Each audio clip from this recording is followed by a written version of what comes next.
Praise lord. ప్రభు నామములో మీ అందరికీ శుభములు. ఎలా ఉన్నారండి? అందరూ బాగున్నారా? మరొక నూతన దినం దేవుడు మనందరికి కూడా దయాకృత్యంగా అనుగ్రహించాడు. దినాలు ఎంతో త్వరగా గతించిపోతున్నాయి కదా. గడిచిన 4 months దేవుడు మనల్ని ప్రేమించి ఈ 5th month దేవుడు మనల్ని ప్రవేశపెట్టాడు. ఆల్రెడీ వీఆర్ ఇన్ మే 3 మే 3వ తారీఖులో కూడా వచ్చేసాం. ఈరోజు కూడా దేవుని యొక్క వాక్యాన్ని విందాం. క్రొత్త నిబంధన గ్రంథంలో ఒక 3 అననీయాలు ఉన్నారు. ఒకవేళ ఒక్క అననీయ కోసమైనా మీకు తెలిసే ఉంటుంది అనుకుంటున్నాను. 3 అననీయాలు ఉన్నారు. ఆ 3 అననీయాల్లో మనం ఏ అననీయ వలె ఉండాలి? ఈరోజు మనం కొన్ని పాఠాలు విందాం. ఏ అననీయ వలె ఉంటే దేవుడు మనం దీవిస్తాడు. మొట్టమొదటి అననీయ అపోస్తలుల కార్యాలు 5వ అధ్యాయంలో మనం చూస్తాం. సఫీరా తన భర్తగా అననీయాకు కనిపిస్తున్నాడు. అననీయ సఫీరా ఫేమస్ కపిల్ బైబిల్లో.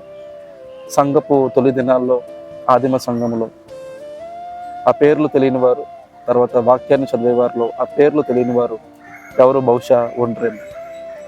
ఈ అననీయ సఫీరాలు వారు పొలాన్ని అమ్మారు. అప్పట్లో ఆదిమ సంఘాల్లో ఆ తొలి దినాల్లో మరి ఎంతో ధనము అవసరము. అదేవిధంగా అందరూ కలిసి ఉండేవారు, అందరూ ప్రతిరోజు కూడుకునేవారు.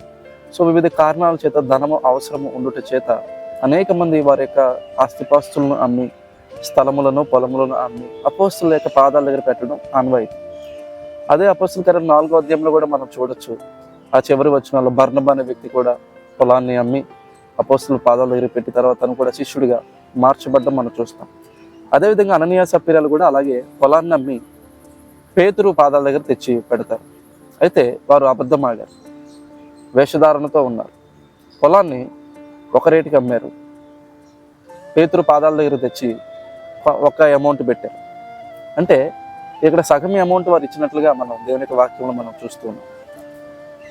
అయితే అక్కడ విషయం ఏంటంటే సగం అమౌంట్ ఇవ్వడం కాదు, కానీ మేము మొత్తం పొలాన్ని ఎంతకే అమ్మామని చెప్పి అబద్ధాన్ని చెప్పడం అనేది అసలైన విషయం.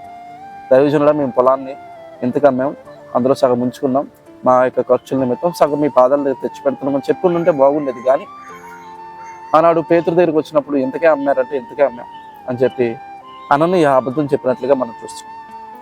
చాలాసార్లు చాలామంది వారి జీవితాల్లో వేషధారణతో, మోసముతో పైకి ఒకలా లోపల ఒకలా వారు జీవిస్తూ ఉంటారు. సో దేవుడు వేషధారణ ఏమాత్రం కూడా సహించడు. సో యథార్థతో దేవుని యందు భయభక్తులతో ప్రతి ఒక్క వ్యక్తి ఉండాలి. అన్నాడు అననీయ ఏదో అందరికీ కనపరుచుకోవాలి, నేను ఎంత ఇస్తున్నానని చెప్పి అన్నట్లుగా అక్కడ వేషధారణతో కపటముతో ప్రవర్తిస్తున్నట్లుగా మనకు ఇట్టే అర్థమైపోతుంది.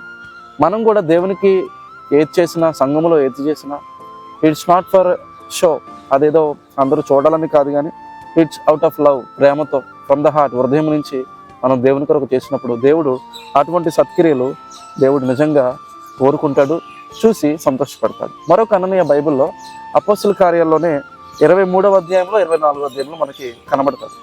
ఎవరి అననీయ అంటే ప్రధాన యాజకుడు అనబడిన అననీయ. ఈ అననీయ దుర్మార్గుడిగా, అవినీతిపరుడుగా, ఒక రిలీజియస్ లీడర్గా ఉన్నాడు. ప్రధాన యాజకుడు అంటే ఎవరండి?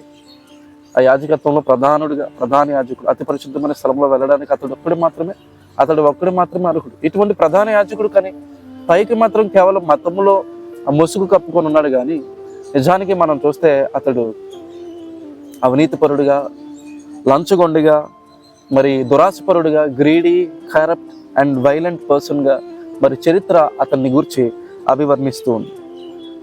సో ఇటువంటి అననీయ అనే ప్రధాన యాజకుడి వల్ల మనం ఏమాత్రం కూడా ఉండకూడదు. సో హింసాత్మకులుగా, దురాశపరులుగా, అవినీతిపరులుగా ఏ ఒక్కరు కూడా ఉండకూడదు. అలా ఉండుట దేవుని యొక్క చిత్తము ఏమాత్రం కూడా కాదు. ఒక ఓన్లీ లీడర్ ఉన్నట్టుగా ఈ లోక అధికారులు అలాగైతే ఉంటారో అన్నాడు అననీయ అనే ప్రధాన యాజకుడు కూడా అలాగే ఉన్నారు. పౌలుని చంపదెబ్బ కొట్టండి అని చెప్పి 23వ అధ్యాయంలో అపోస్తలుల కార్యాలు 23వ అధ్యాయంలో 2వ వచనంలో ఈ అననీయ చెప్పడం మనం చూస్తాం. సో ఈ అననీయ వల్లే కూడా మనము ఉండకూడదు. మరొక అననీయ మీకు పరిచయం చేస్తాను. ఇతడు దమస్కులో ఉన్న అననీయ. ఇతడు చాలా మంచివాడు, భక్తిపరుడు. ఇతడు డివోట్ అండ్ రెస్పెక్టెడ్ బిలీవర్, చాలా నమ్మదగిన వాడు, ఒబీడియంట్ పర్సన్, విధేయత చూపువాడు, అదేవిధంగా చాలా ధైర్యవంతుడు. ఎందుకంటున్నానంటే ధైర్యవంతుడని తార్సువాడైన సౌలు పౌలుగా మార్చబడక మునుపు దమస్కు మార్గంలో ఆకాశంలో దర్శనాన్ని చూస్తాడు కదా. చూసిన తర్వాత అతనికి గ్రుడ్డితనం వస్తుంది. ఆ గ్రుడ్డితనం వచ్చిన తర్వాత పౌలు సౌలుగా ఉన్నప్పుడు ప్రార్థన చేస్తూ ఉన్నాడు. 3 daysగా ఫాస్టింగ్ ప్రేయర్ చేస్తూ ఉన్నాడు. అటువంటి సందర్భంలో దేవుడు చూచి అననీయ అనే భక్తుడికి దర్శనమిచ్చి, అననీయ, నువ్వు తార్సువాడైన సౌలు దగ్గరికి వెళ్ళాలి, అతడు నాకు ప్రార్థన చేస్తున్నాడు, నీవు అతన్ని స్వస్థపరచాలి, అతని మీద చేతులుంచి ప్రార్థన చేయాలి అని చెప్పినప్పుడు వెంటనే అననీయ, ప్రభువా, అతడు ఎటువంటి వ్యక్తి నీకు తెలుసు కదా, ఇదిగో దమస్కు మార్గాన్ని కూడా, ఇక దమస్కు ప్రాంతానికి కూడా వచ్చాడు, ఎక్కడున్న వారిని కూడా ఈడ్చుకొని వెళ్ళిపోవడానికి వచ్చిన వ్యక్తి, అటువంటి వ్యక్తి దగ్గరికి వెళ్ళి నన్ను ప్రార్థన చేయమంటావా అని చెప్పి ఒక భయం అనేది అననీయలో ఉంది. కానీ దేవుడు వెంటనే సెలవిచ్చాడు, అతడు సౌలనే ఈ యొక్క వ్యక్తి నేను ఏర్పరచుకున్నాను, నాకు సాధనంగా ఉంటాడు, కాబట్టి నీవు వెళ్ళి అతని కొరకు ప్రార్థన చేయాలి అననీయ అని చెప్పినప్పుడు వెంటనే అననీయ కరేజియస్గా, ధైర్యంగా వెళ్తాడు.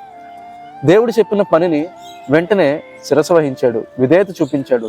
ఒక సింపుల్ పర్సన్, భక్తిపరుడుగా, నీతిమంతుడిగా, యథార్థపరుడుగా అన్నాడు అననీయ ఉన్నాడు. దేవుడు చెప్పిన మాట వెంటనే శిరస వహించి వెళ్ళినట్లుగా మనం చూస్తున్నాం. తద్వారా ఒక గొప్ప దైవజనుడు ఈ యొక్క అననీయ చేతుల మీదుగా అభిషేకించబడి స్వస్థపరచబడి ఒక గొప్ప పరిచర్యకు ఒక నాంది పలకబడినట్లుగా ఇతడు ఉపయోగపడినట్లుగా మనం చూస్తున్నాం. నీవు నేను కూడా దేవునికి మనం అందుబాటులో ఉంటే, దేవుని యొక్క మాట మనం వింటే, మనం సింపుల్ వారమైన, చిన్నవారమైన, మనం సింపుల్గా ఉండి ఒబీడియంట్గా ఉండి ఆయన మాటకు విధేయత చూపి ఆయన చేయమన్న పని అంతను మనం చేసినప్పుడు, భయపడకుండా ధైర్యంతో మనం చేసినప్పుడు తప్పనిసరిగా దేవుడు మనకి జీవితాల్లో కార్యాలు జరిగిస్తాడు. కాబట్టి ప్రియ దేవుని బిడ్డ, dear brother, dear sister, what God is talking with us today is that humble ourselves and God will exalt us in his due time. మనం ఎప్పుడైతే తగ్గించుకుంటామో, when we humble ourselves, మనం ఎప్పుడైతే తగ్గించుకుంటామో, ఆయన బలిష్టమైన చేతి కింద దేన మనసులుగా ఉన్నప్పుడు తగిన సమయం అందు దేవుడు మనల్ని హెచ్చిస్తాడు. ఈ యొక్క దినమున వాగ్దానం అదే 1 పేతురు 5:6 దేవుడు తగిన సమయం ముందు మిమ్మల్ని హెచ్చించినట్లు ఆయన బలిష్టమైన చేతి క్రింద దేన మనసుకులై ఉండి దేవుడి యొక్క వాగ్దానాన్ని మీ జీవితంలో కూడా ఫుల్ఫిల్ చేసి ఈ యొక్క వాగ్దానాన్ని మీ యొక్క జీవితంలో నెరవేర్చి మిమ్మల్ని ఆశీర్వదించి హెచ్చించును గాక. Praise lord. ప్రేయర్ చేసుకుందాం. పరిశుద్ధరానికి వందనాలు. అవును ప్రభా, బైబిల్లో నూతన నిబంధనలో 3 అననీయాలు మేము చూస్తున్నాం. అననీయ, సపీరా అనబడిన అననీయ, ప్రధాన యాజకుడైన అననీయ, మరొక అననీయ ప్రభా దమస్కులో ఉన్నాడు అననీయ. అతడు సింపుల్ పర్సనే, కానీ at a great person with obedience, ఎంతో చక్కని విధేయతతో ఉన్నాడు. చెప్పిన వెంటనే పనిని చేశాడు. సౌలు దగ్గరికి వెళ్ళాడు, స్వస్థపరిచాడు. అతడు ఏదైతే చేయాలో తెలియపరిచాడు. ప్రభా, మేము కూడా మా జీవితాల్లో సింపుల్గా ఉండి విధేయత చూపి, ఎప్పుడైతే ప్రభా నువ్వు ఏ పని చెప్తావో అని చెప్పి రెడీగా ఉండి నీ మాటకి ఎప్పుడైతే విధేయత చూపుతామో మమ్మల్ని కూడా వాడుకుంటాం. ఎన్నోసార్లు ఎంతోమంది దేవ మమ్మల్ని వాడుకో, దేవ మమ్మల్ని బలపరచు, దేవ మమ్మల్ని హెచ్చించు అని చెప్పి ఎంతోమంది ప్రభా ఆలోచన కలిగి ఉన్నారు. ఆర్థికంగా, ఆయన ప్రభు మానసికంగా, ఆత్మీయంగా, సంఘపరంగా అన్ని విషయాల్లో అందరికీ ఆశీర్వాదము, హెచ్చు, ఘనత, పేరు కావాలని ఆశపడుతున్నవారు అయితే ప్రభా ఎంతోమంది నీకు విధేయులుగా జీవిస్తారనేది ప్రశ్నార్థకం. ఈరోజు మా యొక్క జీవితాల్లో ప్రభా, అనేక మంది జీవితాల్లో ప్రభా మీకు విధేయులుగా ఉంటే, ఒబీడియంట్గా ఉంటే ప్రభా, మీ మాటను వినడానికి మేము ఆతురపడితే వెంటనే మా జీవితాల్లో గొప్ప కార్యాలు మీరు జరిగించే దేవుడివై ఉన్నారని ప్రభా ఈరోజు మీరు మాతో మాట్లాడేందుకు మీకు వందనాలు. అటువంటి కృప ఈరోజు మా యొక్క జనులందరికీ, మీ యొక్క ప్రజలందరికీ మాకు ఇవ్వమని, ఈరోజంతా వారి పనుల్లో తోడుగా ఉండమని యేసు రక్షకులైన క్రీస్తు యేసు నామములో ప్రార్థించి అడిగి వేడుకొనుచున్నాము తండ్రి. ఆమేన్. ప్రభు చిత్తమైతే మరలా రేపు మనం కలుద్దాం. ప్రభు కృప మీకు తోడేను గాక. Praise Lord. God bless you.